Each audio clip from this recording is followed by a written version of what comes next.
Paramhansa Yogananda. Jogo autobiografija. 21 skyrius. Mes vykstame į Kašmyrą. Dabar tu esi pakankamai stiprus keliauti. Aš vyksiu su tavimi į Kašmyrą. Tarė man Šri Juktešvaras praėjus vos 2 dienoms po stebuklingo mano išgijimo nuo azijinės choleros. Ta vakarą mūsų šešetukas jau sėdėjo į šiaurę vykstančiame traukinyje.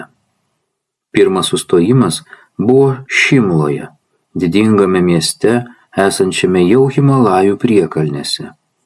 Mes klaidžiojome siauromis gatvelėmis ir gėrėjomės didingais vaizdais. Pirkite angliškas braškes, šaukė sena moteris, sėdėdame vaizdingame lauko turguje. Mokytojas labai susidomėjo keistais mažais raudonais vaisiais.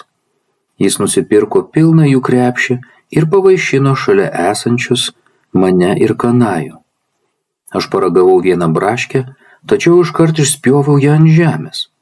Ponia, kokia apkartusi uoga, aš niekada daugiau nevalgysiu braškių. Mano guru nusijuokė. Tau jos patiks Amerikoje. Per pietus namų šeimininkė tau pateiks ją su cukrumi ir grietinė. Jis sutrins braškę šakute, tu paragausi ir tarsi, kokios skanios braškės. Paskui prisiminsi šią dieną Šimloje. Šri Juktešvarų perspėjimas greit išgaravo iš mano galvos, tačiau vėl sugrįžo po daugybės metų, kai tik atvykau į Ameriką. Tada svečiavausi ponios Alice T. Heisey, sesers Jogamatos namuose vakarų Somervelyje, Masačusetse. Kai ant stalo buvo padėtas braškių desertas, šeimininkė paėmė savo šakutę, sutrynė mano braškes, dar pridėjo grietinės ir cukraus ir tarė, tikiuosi jums patiks. Aš paėmiau visą šaukštą ir susižavėjęs sušukau, kokios skanios braškės. Iškart iš neišmatuojamo atminties lobyno išniro mano guru pranašystė Šimloje. Apstulbęs supratau, kad prieš daugelį metų su Dievu susiliejęs Šri Juktešvaro protas kažkaip užfiksavo karminę programą, klaidžiojančią ateities padangėje. Netrukus mūsų kompanija paliko Šimlą ir įsėdo į Ravalpindi traukinį. Nuvykę pasisamdėme didžiulį 2 arkliais traukiamą lando, kuriuo pradėjome 7 dienų kelionę į Kašmyro sostinę Šrinagarą. Kitą dieną vykdami į šiaurę pastebėjome tikras Himalajų platybės. Kai geležiniai mūsų vežimo ratai girgždėdavo įkaitusiuose ir akmeningose keliuose, mes žavėdavomės besikeičiančiais didingais kalnų vaizdais. Ponia, paklausė Audis mokytojo, esant šventoje mūsų kompanijoje, mane be galo džiugina šie nuostabūs reginiai. Dėl tokio draugo prisipažinimo virpėjau iš džiaugsmo, nes juk aš buvau šios kelionės organizatorius. Šri Juktešvaras pagavo mano mintį, atsisuko į mane ir sušnibždėjo. Nepataikauk savo, Audis ne tiek susižavėjęs vaizdais, kiek galimybė palikti mus kiek ilgiau ir parūkyti. Aš buvau šokiruotas.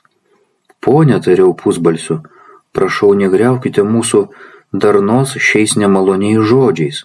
Man sunku patikėti, kad Audis trokšta parūkyti. Pastaba. Indijoje yra nepagarbu rūkyti šalia vyresniųjų ar aukštesnio rango žmonių. Pastabos pabaiga. Susirūpinęs pažvelgiau į visada energingą savo guru. Gerai, aš jam nieko nesakysiu, tyliai nusijuokė mokytojas. Tačiau netrukus sustojus lando, pamatysi, jog Audis pasinaudos tą galimybę. Mūsų būrys greit atvyko į nedidelį karavankiemį. Kai arkliai buvo keičiami, Audis pasiteiravo. Ponia, ar jūs neprieštarausite, jei kurį laiką pasėdėsiu greta padėliotojo? Norėčiau įkvėpti daugiau gryno oro. Šri Juktešvaras leido, o man pridūrė. Jis nori gryno dūmo, o ne gryno oro. Lando toliau triukšmingai važiavo dulkėtais keliais. Mokytojo akys spindėjo ir jis tarė man: iškišk savo galvą pro lando dureles ir pažiūrėk, ką Audis daro su oru. Aš paklusau ir buvau pritrenktas pamatęs, jog Audis iš tikrųjų pučia cigaretės dūmus. Paskui atsiprašančiai pažvelgiau Šrijuk Tešvarą. Pone, jūs kaip visada teisus. Audis grožisi panorama pūsdamas dūmus. Spėjau, kad mano draugas iš lando vadėliotojo gavo dovanų, nes žinojau, kad iš Kalkutos jis nesivežė jokių cigarečių. Mes toliau stūmėmės į priekį panašiu į labirintą keliu, papuoštų upėmis, slėniais, stačiomis uolomis ir gausiomis kalnų grandinėmis. Kiekvieną naktį praleisdavome kaimiškose užeigos namuose ir patys gamindavomės maistą. Šrijuk Tešvaras ypač prižiūrėjo mano mitybą ir primygtinai reikalavo, kad kiekvieną kartą valgydamas gerčiau citrinų sultis. Aš vis dar buvau silpnas, bet kasdieną sveikau, nors braškantis vežimas ir nebuvo pats patogiausias. Mūsų širdis prisipildė džiaugsmingo laukimo, nes buvome jau arti centrinio Kašmyro rojaus, Lotoso ežerų, plaukiančių sodų, ryškiai apdengtų gyvenamųjų valčių, daugybę tiltų turinčios Dželumo upės ir gėlėmis apibertų ganyklų, supančių Himalajų didybę. Į Šrinagarą įvažiavome aukštų ir mielų medžių alėją. Mes išsinuomojome kambarius 2 aukštų svečių namuose, kurių langai išėjo į nuostabias kalvas. Čia nebuvo gerimo vandens, todėl jį turėjome atsinešti šalia esančio šulinio. Vasariškas oras buvo idealus, su šiltomis dienomis ir vėsokomis naktimis. Kaip piligrimai aplankėme seną Svamio Šankaro šventyklą Šrinagare, žvelgdamas į šalia dangaus kalnuose esantį ašamą, puoliau į ekstazės transą. Tolumoje ant kalvos viršūnės pamačiau viziją. Didingas Šankaros ašamas prieš mane pavirto į statinį, kokiame po kelių metų įkūriau savirealizacijos draugiją Amerikoje. Kai pirmą kartą aplankiau Los Andželą ir pamačiau didelį pastatą, esantį ant Vašingtono kalno viršūnės, iškart atpažinau jį iš tolimos praeities vizijų Kašmyre ir kitur. Kelias dienas pabuvę Šrinagare nuvykome į Gulmaragą, gėlėti kalnų takeliai, esantį 6000 pėdų aukštyje. Ten pirmą kartą pajudinėjau ant didelio arklio. Radžendra užsėdo ant nedidelio ristūno, kurio širdis degė greičio troškimu. Mes išdrįsome kilti į labai statų Kilanmargą. Takelis ėjo per tankų mišką, kur buvo gausu ant medžių augančių grybų, o rūkų apgaubti takeliai buvo labai pavojingi. Tačiau mažasis Radžendros gyvulys visiškai neleido dideliam ir reikliam mano žirgui pailsėti, netgi pavojingiausiuose posūkiuose. Taip nepavargdamas risnojo Radžendros arklys, nekreipdamas dėmesio į nieką, išskyrus lenktynių džiaugsmą. Energingas lenktynės vainikavo kvapą gniaužiantis džiaugsmas. Pirmą kartą savo gyvenime visomis kryptimis pamačiau sniegų padengtus Himalajus, kurių grandinės atrodė lyg milžiniškų poliarinių meškų siluetai. Mano akis džiaugsmingai ganėsi snieguotų kalnų platybėse, visai šalia saulėto mėlyno dangaus. Mes su savo draugu nerūpestingai krypavome dėl spindinčių baltų sniego šlaitų, abu dėvėjome apsiaustus. Leisdamėsi žemyn, tolumoje matėme platų geltonų gėlių kilimą, visiškai pakeitusi plikas kalvas.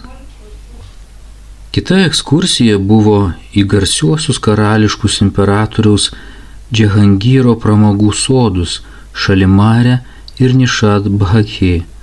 Senoviniai rūmai Nišad Bhakhe buvo pastatyti tiesiai prie natūralaus krioklio. Iš kalnų besiveržiantis srovė būdavo išradingai nukreipiama į spalvingas terasas, paskui tarp žavingų gėlių lysvių ištrykšdavo fontanais. Srovė dar patekdavo į kelis rūmų kambarius, kol pagaliau išsiliedavo į žemiau esantį ežerą. Didžiuliai sodai skendėjo pasakiškose spalvose, daugybės spalvų rožės, didieji žioveiniai, levandos, našlaitės, aguonos. Kontūrus paryškinantis smaragdai išdėstyti palei simetriškas činarų. Pastaba: azijinis platanas. Pastabos pabaiga: kiparisų, vyšnios medžių linijas, už kurių dunksojo balti ir rūstus Himalajai. Kašmyro vynogės Kalkutoje yra retas skanėstas. Radžendra buvo pažadėjęs savo surengti Kašmyre tikrą puotą, tačiau nusivylė neradęs čia jokių didelių vynogių. Kartais aš žaismingai pasišaipydavau iš nepagristų jo lūkesčių. O aš taip apsirijau vynogėmis, jog net negaliu paeiti, sakydavau, manyje rūksta nematomos vynogės. Vėliau sužinojau, kad saldžiusios vynogės augia Kabule, į vakarus nuo Kašmyro. Mes pasitenkinome ledais pagamintais iš rabri, tirštai kondensuoto pieno ir pagardintais pistacijų riešutais. Keletą kartų aplankėme Vikaras arba gyvenamasias valtis, uždengtas raudonai išsiuvinėtais tentais ir plaukiančiais painiais Dal ežero kanalais, kurių raizgalynė priminė drėgną vorų tinklą. Daugybė plaukiančių sodų, grubiai sukurtų iš rąstų ir žemės, iš pirmo žvilgsnio stulbino vandens platybėse augančiomis daržovėmis ir melionais. Kartais galima pamatyti valstietį, niekingai atplėštą nuo žemės ir velkantį kvadratinį savo žemės sklypą į naują vietą tirštai gyvenamam ežere. Šis legendinis slėnis įkūnija visas žemės grožybės. Kašmyro ledi yra kalnų karūnuota, ežerais vainikuota ir prisidengusi gėlėmis. Vėliau jau aplankęs nemažai įvairių šalių supratau, kodėl Kašmyrą dažnai vadina vaizdingiausių žemės kampeliu. Jame yra ir Šveicarijos Alpių, ir Lochneso ežerų Škotijoje, ir dailių Anglijos ežerų žavesio. Keliautojų iš Amerikos Kašmyras daug kuo primena raižytą Aliaskos didybę ir šalia Denverio esančias viršukalnes. Kaip vartus į tikrąjį grožį aš siūlyčiau arba žavų Hočimilko vaizdą Meksikoje, kur kalnai, dangus ir tuopos atsispindi daugybėje vandens takelių su žaismingomis žuvytėmis, arba į brangakmenius panašius Kašmyro ežerus, lyg nuostabės mergeles, saugomos rūšių Himalajų. Šios dvi vietos glūdi mano atmintyje kaip nuostabiausi žemės kampeliai. Pirmą kartą pamatęs Yellowstone'o ir Didžiojo kanjono nacionalinių parkų stebuklus Kolorade bei Aliaskoje, aš irgi buvau visiškai priblokštas. Yellowstone'o parkas turbūt yra vienintelė vieta, kur galima pamatyti daugybę aukštai į orą trykštančių geizerių, metai po metų prabundančių laikrodžio tikslumu. Opalo ir safyro spalvos vandens telkiniai, karštos siringos versmės, lokiai ir kiti laukiniai padarai žmogui primena, jo gamta čia paliko ankstyvos savo kūrybos pavyzdį. Važiuodamas automobiliu, Vajomingo keliais link Devil's Paint Pot, velnio dažų puodynę, su karštu burbuliuojančiu purvu, gurguliuojančiais šaltiniais, pilnais garų fontanais ir visomis kryptimis trykštančiais geizeriais, galėjau drąsiai teigti, kad Yellowstone'as dėl savo unikalumo nusipelnė specialaus prizo. Senieji didingi rausvos medienos Josemito miškai, tiesiantis galingą savo kolonas į beribį dangų, yra lyg natūralios žaliosios katedros, meistriškai sukurtos Dievo. Nors ir rytuose yra nuostabių krioklių, ne vienas negali lygintis su Niagaros grožiu šalia Kanados sienos. Mamutų olos Kentukyje ir dideli Karlsbado urvai Naujojoje Meksikoje su spalvingais varvekliniais dariniais yra nuostabi pasakų šalis. Ilgi stalaktitų smaigaliai, kabantis nuo urvo lubų, atrodo lyg pasaulis, įmanomas tik žmogaus vaizduotėje. Daugelis vietinių Kašmyro gyventojų, garsėjančių savo grožiu, yra balti kaip europiečiai, turi panašius bruožus ir kaulų struktūrą. Daugelis jų yra mėlynakiai ir šviesaplaukiai. Apsirengę vakarietiškais drabužiais, jie atrodo kaip tikri amerikiečiai. Šaltieji Himalajai saugo Kašmyro gyventojus nuo kaitrios saulės ir taip išsaugo šviesią jų veido spalvą. Keliaujant į tropinės pietų Indijos platumas matyti, jog žmonės darosi vis tamsesni ir tamsesni. Praleidęs keletą laimingų savaičių Kašmyre, buvau priverstas grįžti į Bengaliją rudens semestrui Seramporo koledže. Šri Juktešvaras su Kanajumi ir Audžiu pasiliko Šrinagare. Prieš man išvykstant, mokytojas užsiminė, kad čia jo kūnų laukia ilgos kančios. Pone, jūs atrodote kaip sveikatos etalonas, protestavau. Gali būti, kad net galiu palikti šią žemę. Gurudži, maldaudamas puoliau prie jo kojų. Prašau pažadėti, kad dabar nepaliksite savo kūno. Aš visiškai nepasiruošęs toliau gyventi be jūsų. Nors Šri Juktešvaras tylėjo, tačiau su tokia užuojauta žvelgė į mane, jog aš nusiraminau. Paskui labai nenoriai palikau jį. Mokytojas sunkiai serga, iškart grįžus į Seramporą pasiekė mane telegrama iš Audžio. Pone, paklaikęs rašiau atgal savo guru, prašiau jūsų nepalikti manęs. Prašau saugoti savo kūną, nes priešingų atveju aš irgi mirsiu. Tebūnie kaip tu nori, toks buvo Šri Juktešvaro atsakymas iš Kašmyro. Po kelių dienų vėl gavau iš Audžio laišką, kuriame buvo parašyta, jog mokytojas jau sveiksta. Po 2 savaičių, jam sugrįžus į Seramporą, su dideliu sielvartu pastebėjau, jog mokytojas prarado beveik pusę savo svorio. Mokinių labui Šri Juktešvaras sirgdamas karštligę Kašmyre sudegino daugybę jų nuodėmių. Aukšto lygio jogai sugeba metafiziniu būdu perkelti fizinę ligą. Stiprus žmogus gali padėti silpnajam, panešdamas sunkų jo krovinį.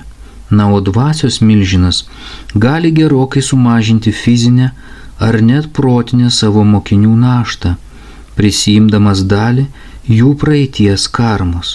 Lygiai kaip turtingas žmogus praranda dalį savo pinigų, sumokėjęs nemažą skolą dėl neišlaidaus savo sūnaus, kuris taip išgelbėjimas nuo baisių savo kvailystės pasiekmių. Taip ir dvasinis mokytojas noriai aukoja dalį savo sveikatos mokinių vargams palengvinti. Pastaba.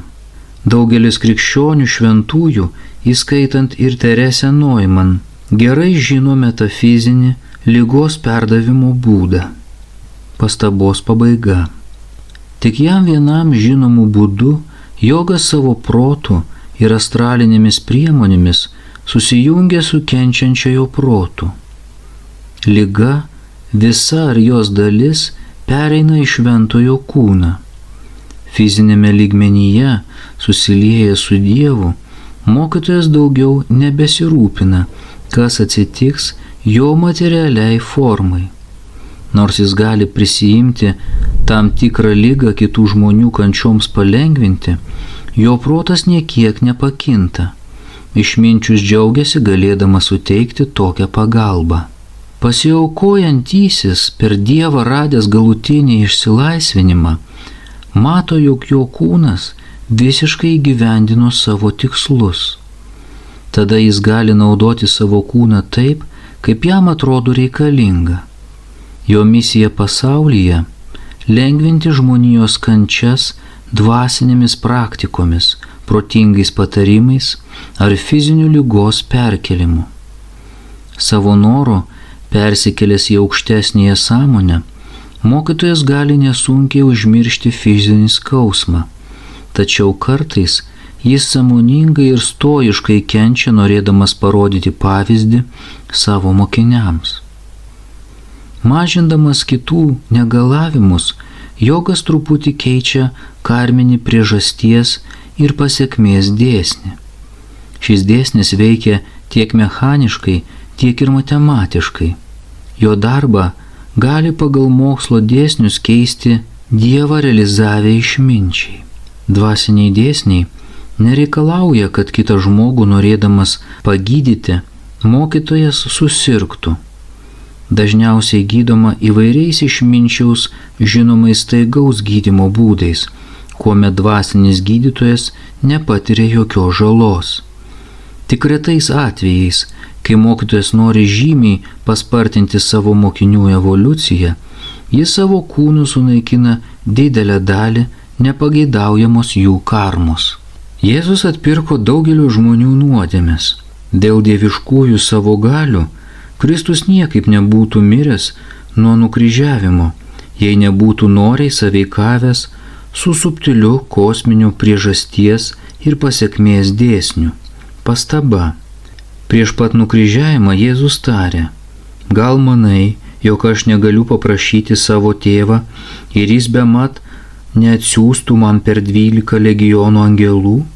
Bet kaipgi išsipildytų raštai, kad šitaip turi atsitikti? Matas 26, 53, 54. Pastabos pabaiga. Tokiu būdu jis prisiėmė savo kitų, ypač savo mokinių, karmos pasekmes.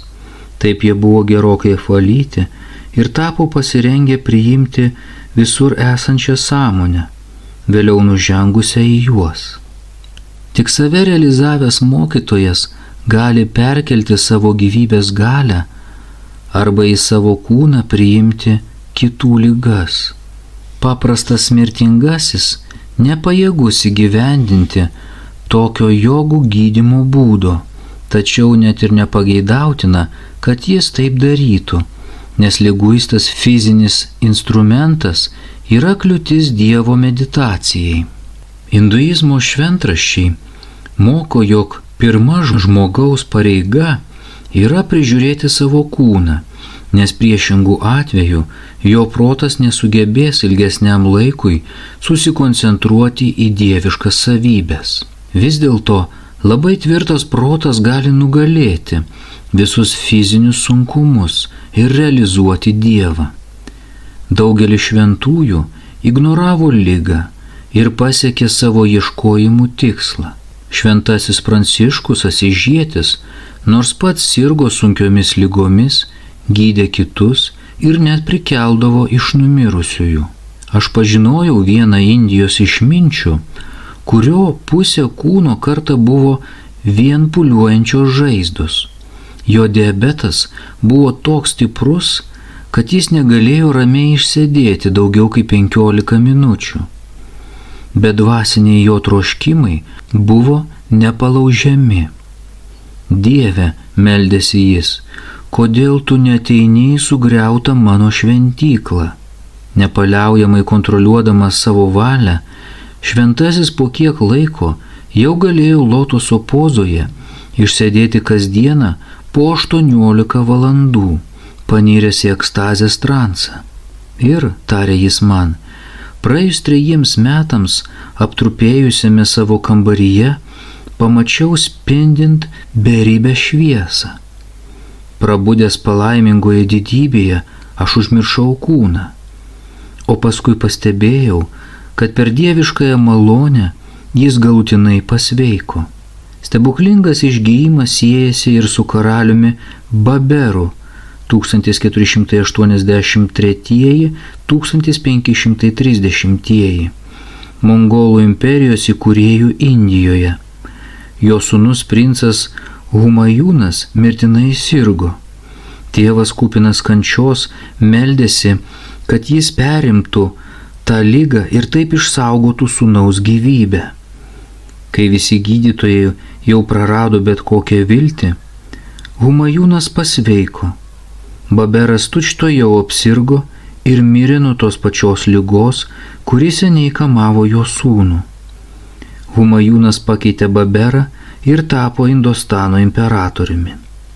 Daugelis žmonių yra įsitikinę, jog kiekvienas dvasinis mokytojas turi ar bent turėtų turėti kultūristo sveikatą ir jėgas. Tokia prielaida visiškai nepagrįsta. Nusilpęs kūnas dar nereiškia, kad guru neturi dieviškųjų galių. Lygiai kaip ir puikiai sveikata nebūtinai rodo vidinį nušvitimą. Kitaip sakant, pagal fizinio kūno būklę negalima spręsti apie mokytoją. Jam būdingų bruožų reikia ieškoti jo srityje, dvasinėje. Ne vienas pamišęs vakarų ieškotojas klaidingai galvoja, kad iškalbus metafizikos oratorius arba rašytojas būtinai turi būti ir mokytojas. Ryšiai atkreipia dėmesį, kad rimtas mokytojo išbandymas yra žmogaus galimybė savo norų įeiti į nekvėpavimo būseną ir kuo ilgiau išlikti pasinėrus į nirbikalpa samadhi. Pastaba. Žiūrėti 26 ir 43 skyrių išnašas. Pastabos pabaiga. Tik tokiais pasiekimais žmogus gali įrodyti, jog jis įveikia mają arba kosminę apgaulę.